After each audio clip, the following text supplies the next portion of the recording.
What's up, guys? It's your boy Groovies. We are here in Encinitas, California, and today we are going to talk about getting people to your Shopify store.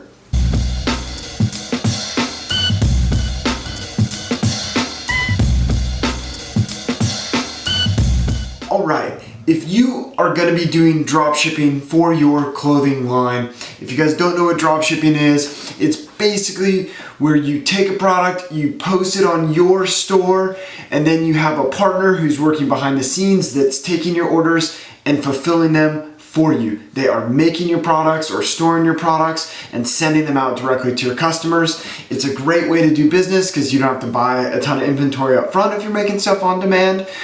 And your manufacturer's basically handling a lot of the complexity on the back end around getting those products made and fulfilled to your customers.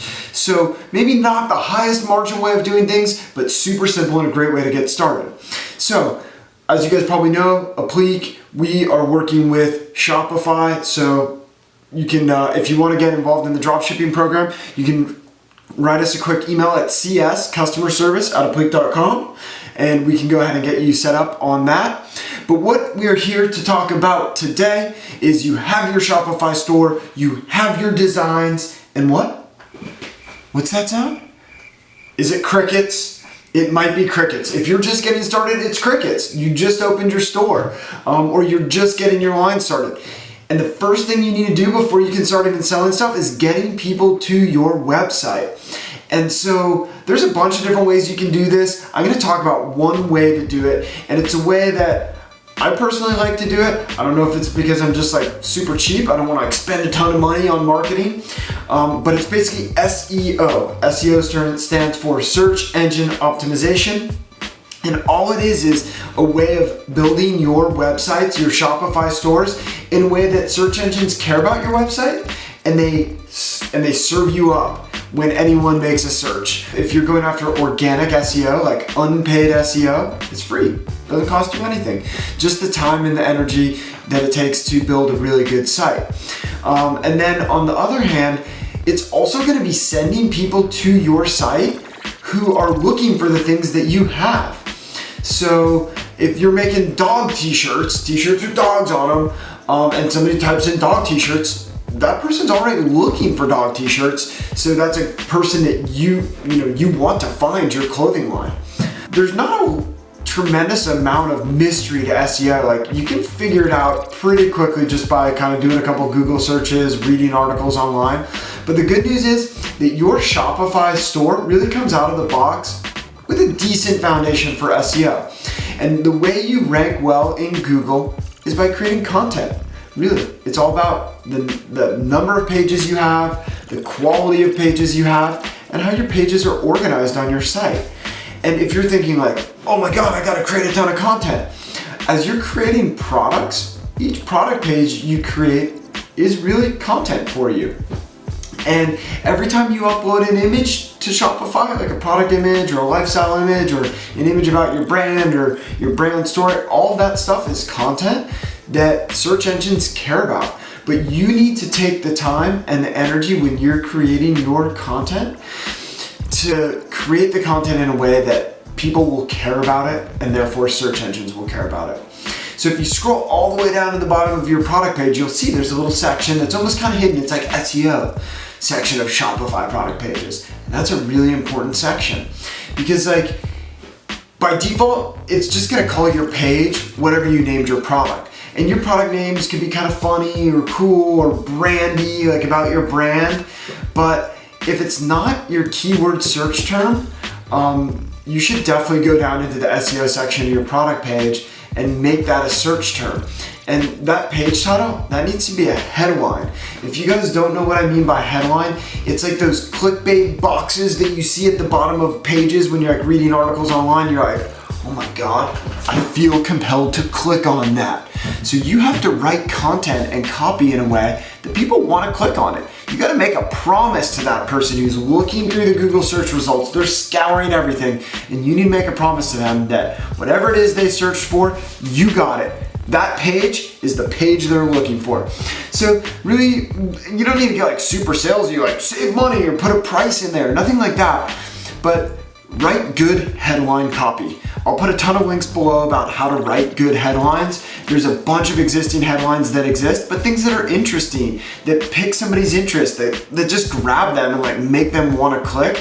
Those are things that you should call your page titles, and it should promise the user an answer to whatever they're looking for. So those are a couple quick tips. Another one is when you're uploading your product images, you'll see if you hover over that product image, there's a little thing that says alt, and you're like, alt? What the heck does that mean? Well, click on that alt and name that image for the search engines, because that alt text basically tells them, tells the search engine that like, hey, this image is content on this page that's meaningful.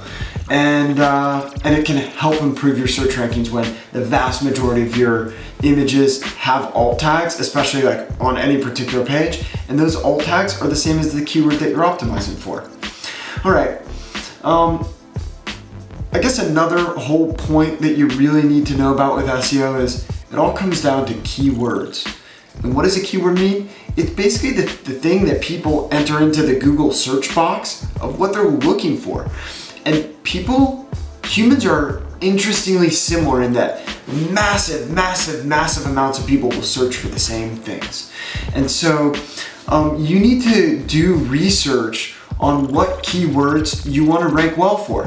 When I say ranking well for something, it's like, you know that this term is searched for a lot, like thousands and thousands of times. And so it's worth your energy to optimize your site. Not just create one page, well, definitely one page, but then it needs supporting pages around it that kind of buoy that page up and make it feel to Google like, hey, so this website doesn't just have one page about this topic.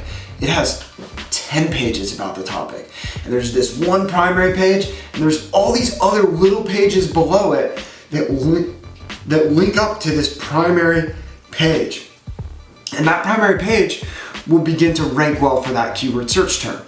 So this is a shout out to my homie Paul at Rockwell's. He's creating this really incredible fashion brand doing rock and roll t-shirts. I'll drop a link to it in the description box so you guys can check out what he's doing. He has this awesome artist who's doing all these like unique, original artworks about rock and roll, focused on like bands from like the 70s, 60s, 80s, and creating these awesome t-shirts. And he's doing drop shipping, and basically going back to like what I was saying about keyword terms is you can create these nice little pyramids of content in Shopify, but you gotta use your collections. So if the most content you can put out is your products, the way you can organize your products is into these collections. And it's really great because one product can be reused in like unlimited number of collections, right?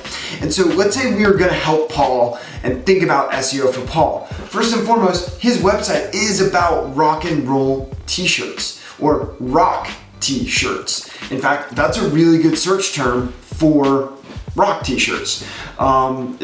It gets about 10,000 searches a month. 10,000 people are just looking for that on Google. That's hundreds and hundreds of people a day that are looking for that search term. So if you can rank well there, you can drive a lot of traffic to your site and hopefully sell some rock t-shirts. So your homepage should be focused on rock t-shirts. And then your collections, you need to think of these as external things that people are going to be looking for and that make sense to users when they're on your website. They know what they're going to get when they click on that. So one set of collections you can have is by organizing your products into 80s rock t-shirts, 90s rock t-shirts, 70s rock t-shirts, 60s rock t-shirts. And then you can start organizing your products into those collections.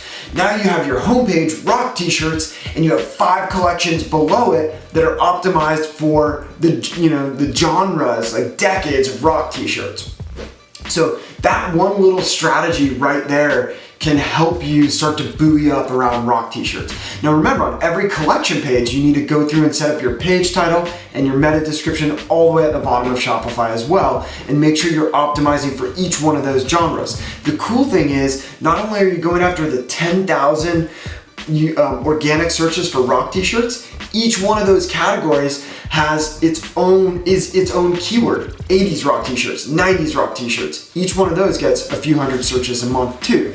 So you're building up to this bigger aggregate picture of rock t-shirts. The last thing that I would definitely suggest you do, Paul, on the site around collections is focus on key recording artists. And what do I mean by that? Bands like Nirvana, they have a massive interest in a built-in fan base looking for their t-shirts. And so you could be like entirely original Nirvana rock t-shirts. Mind blown. But you have to focus now your product generation on creating 5 Nirvana t-shirts or 10 different Nirvana t-shirts. You need to create an entire collection of Nirvana t-shirts. So just kind of like think about that. Nirvana t-shirts, there's more SEO on that term than rock t-shirts. Yes, Nirvana is more popular search term, Nirvana t-shirts, than rock t-shirts. So that, like, you could build an entire business just around Nirvana t-shirts. Now you don't need to do that, but you definitely need a collection and you need 20 Nirvana t-shirts. Other artists like the Beatles, they're about the same search size, about 10,000 searches a month as rock t-shirts, so they deserve their own collection. Okay, so you guys should be focusing a lot of energy around creating products with good solid keywords, grouping them into collections that have solid keywords, and then having a site that has a coherent solid keyword as well, and wrapping it all up in a nice bow. Well, that's it for this quick little SEO primer. I hope you guys are getting some solid traffic to your Shopify stores and you're selling a bunch of product. If you guys have questions or comments about SEO, blow up the comments box down below. Happy to help you guys. You know it. Your boy Groovies from downtown Encinitas, over and out. I'll catch you guys next time. Remember, quick subscribe. Get 1 video a week on building your store, starting your clothing line, and getting things clicking. All right, peace guys, out.